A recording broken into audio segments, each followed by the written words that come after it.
आप इतना आपने पढ़ लिख लिया है मैम कि डर लगता है आपके सामने बैठने में, और वैसे ही हमें पढ़े लिखे लोगों से ज़्यादा ही डर लगता है।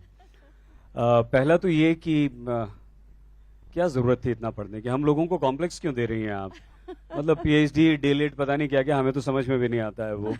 तो बहुत अच्छा लगता है जब ऐसा व्यक्तित्व हमारे उसके साथ हम बैठते हैं। मैं आप बहुत विनम्रता के साथ आप लोगों से ये भी कह दूं, इस योग्य बिल्कुल नहीं हूं कि गीता जी के साथ और उर्मिला जी के साथ बैठ सकूं, लेकिन धन्यवाद इस साहित्य आज तक मंच का जिसने मुझे ये अवसर प्रदान किया कि मैं कुछ बोलने योग्य हो जाऊं।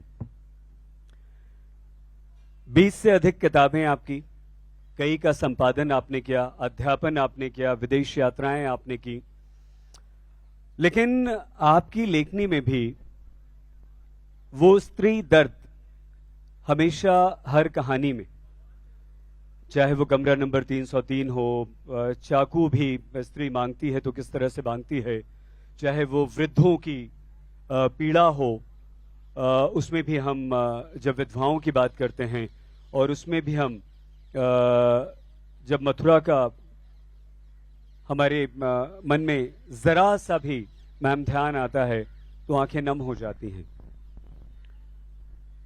आपने अभी तक ऐसा क्या है जो आपको लगता है कि ये कहूं? धन्यवाद सईद जी। पहली बात तो ये कि आपने कहा इतनी पढ़ाई क्यों की, तो घर में पढ़ने का माहौल था और सब लोग शिक्षा को सर्वोपरि मानते थे हमेशा, तो बस पढ़ते गए आगे और इस तरह से डिग्रियां ली जो अध्यापन में काम आई। पहली बात तो ये। दूसरा ये कि आप ऐसा बिल्कुल मत कहिए कि आप हम लोगों के साथ बैठने के लायक नहीं हैं। आप बिल्कुल लायक हैं, हम आपको हमेशा रोज सुनते हैं। और एक वाक्य कि प्लीज आप अपना बहुत ध्यान रखिए, ये वाक्य हमेशा एक बहुत अच्छे जीवन की तरफ इंगित करता है। तो आपसे भी बात करने में अच्छा लग रहा। बहुत सारी जो कहानियां लिखी हैं जिसमें वृद्धों का जीवन आया, स्त्री का जीवन आया, लेकिन मुझे लगता है कि आज भी मुझे उन स्त्रियों के बारे में कहना है जो गांव में हैं, मजदूरी कर रही हैं और जिनकी शिक्षा और स्वास्थ्य की तरफ बहुत ही कम ध्यान जाता है। जो स्त्री एक परिवार की धुरी है, उस स्त्री की तरफ परिवार का ध्यान नहीं जाता है। तो मेरे दिमाग में बचपन से, चूंकि मेरा गांव में जन्म हुआ और मैंने गांव का परिवेश देखा, शहर का देखा, महानगर का देखा, विदेशों का देखा, सब जगह की स्त्रियों का जीवन मैंने देखा, तो मुझे लगता है ऐसे अनकहे दर्द, ऐसी अनकही भावनाएं, ऐसे अनकहे संबंध अभी भी बाकी हैं जिनके मनोविज्ञान को समझना बहुत मुश्किल है।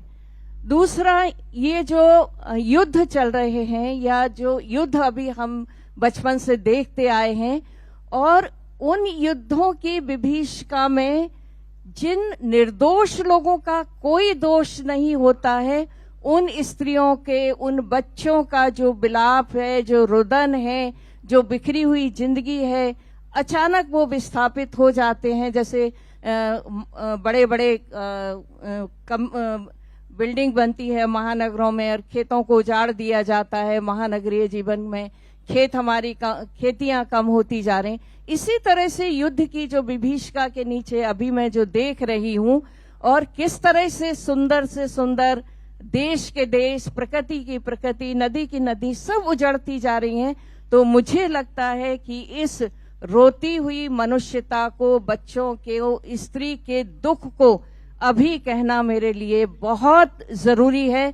और मैं वो कहना चाहती हूँ क्योंकि मैंने बचपन से लेकर अभी तक मैं चारों तरफ ये सारी चीजें देख रही हूँ, और वो मेरे लिए बहुत बड़ा चैलेंज है, चुनौती है कि मैं उस दर्द को, उस कराह को, उस मानवता को मैं जरूर कहूँ जो बहुत आजकल संवेदनहीन, जिस तरह से हमारी सत्ताएं हो गई, नेता हो गए, और वो जिस तरह से अपनी मर्जी थोपने के लिए देशों को और मनुष्यता को नष्ट कर रहे, मैं उस दर्द को, उन भावनाओं को जरूर कहना चाहती हूँ जो अभी बाकी है।